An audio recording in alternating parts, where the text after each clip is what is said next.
तो स्वाभाविक गठबंधन का स्वरूप नहीं रहा। हमारा गठबंधन विधानसभा चुनावों के लिए बना था और हमें अपेक्षा थी कि इस उपचुनाव में भी, और मुझे लगता है अपनी सोच और विचारों से कांग्रेस के निकट हैं, इस चीज़ को मैं स्वीकार करता हूँ।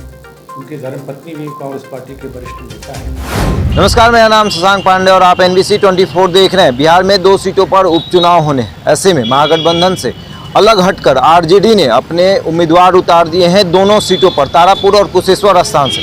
जबकि कुशेश्वर स्थान कांग्रेस की सीट थी, लेकिन आरजेडी ने अपने उम्मीदवार उतार दिए हैं। ऐसे में कांग्रेस में नाराजगी देखी जा रही है। कांग्रेस MLC प्रेमचंद मिश्रा ने क्या कुछ कहा है आरजेडी को लेकर, सुनिए। देखिए, जब हम अलग अलग चुनाव लड़ते हैं तो स्वाभाविक गठबंधन का स्वरूप नहीं रहा।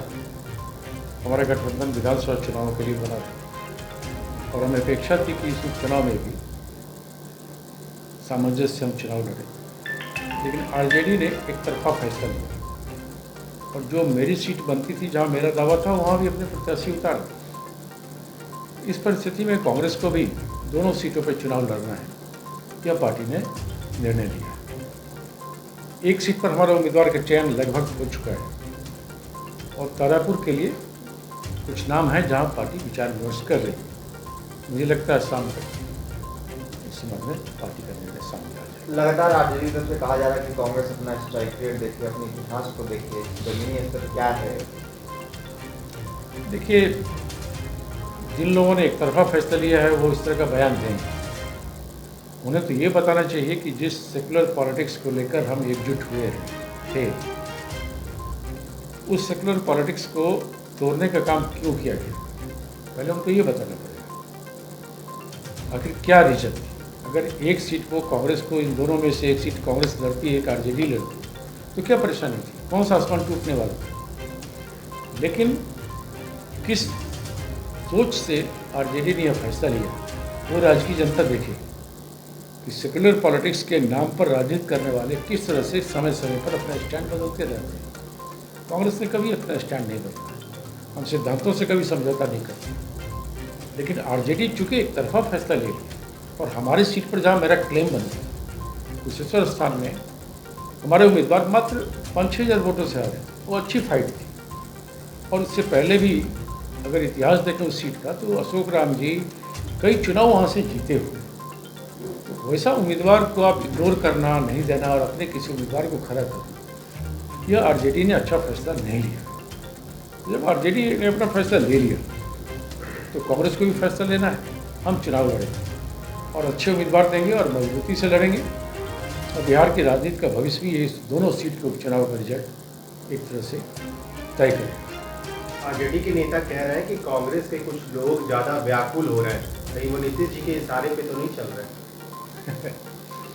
कौन इस तरह का बयान दे रहे हैं? उनके ज्ञान पर मुझे हंसी आती है।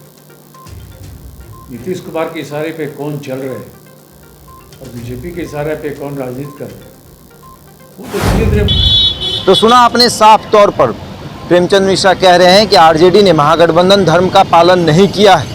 अब बात है कि क्या पप्पू यादव तारापुर से चुनाव लड़ेंगे।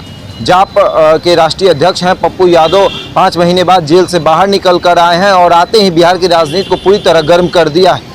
तो क्या कांग्रेस की सीट पर, कांग्रेस के टिकट पर क्या तारापुर से चुनाव लड़ पाएंगे पप्पू यादव? इस पर जब प्रेमचंद मिश्रा से जब बात किया गया तो क्या कुछ कहा है प्रेमचंद मिश्रा ने, उसे भी सुनिए। उनको फायदा पहुंचाना चाहते हैं, ये तमाम चीज़ें हैं, राज्य की जनता इसका फैसला करेगी। मैं समझता हूँ कांग्रेस पार्टी को इग्नोर करके इस देश में सेकुलर पॉलिटिक्स की राजनीति नहीं हो सकती। सेकुलर पॉलिटिक्स एक विचारधारा है और उस पर खड़े होकर राजनीति करना कठिन काम है, जो कई छोटे मोटे दलों के लिए मुझे नहीं लगता संभव है। कांग्रेस पार्टी अपनी लड़ाई लड़ रही है, आगे भी लड़ेंगे। जो साथ में रहेगा रहेगा, जो नहीं रहेगा नहीं रहेगा। पप्पू यादव को लेकर सर क्या है, क्या कोई बातचीत हुई है? पप्पू यादव को कहा जा रहा है कि तारापुर से वो चुनाव लड़ेंगे कांग्रेस के टिकट पे। इसकी कोई आधिकारिक जानकारी मेरे पास नहीं है। पप्पू यादव एक संघर्षशील नेता हैं और राज्य सरकार की विफलताओं को लेकर मुखर होकर वो राजनीति करते रहे और मुझे लगता है अपनी सोच और विचारों से कांग्रेस के निकट हैं, इस चीज़ को मैं स्वीकार करता हूँ। उनकी धर्मपत्नी भी कांग्रेस पार्टी के वरिष्ठ नेता हैं तो अन्य दलों की तुलना में देखेंगे तो Pappu Yadav is very close to Congress party by ideology. उनके संबंध भी अच्छे हैं, संपर्क भी अच्छे हैं, और हम सब की शुभकामनाएं उनके साथ हैं तो अपनी लड़ाई को आगे भी जारी रखें सर। तो सुना आपने, साफ तौर पर उन्होंने कहा है कि पप्पू यादव कांग्रेस के टिकट पर चुनाव लड़ेंगे कि नहीं लड़ेंगे ये अभी साफ नहीं है, लेकिन पप्पू यादव कांग्रेस के बहुत करीबी रहे हैं और कांग्रेस की जो विचारधारा है, पप्पू यादव की सेम विचारधारा है। पप्पू यादव की जो पत्नी है कांग्रेस की बड़ी नेत्री है।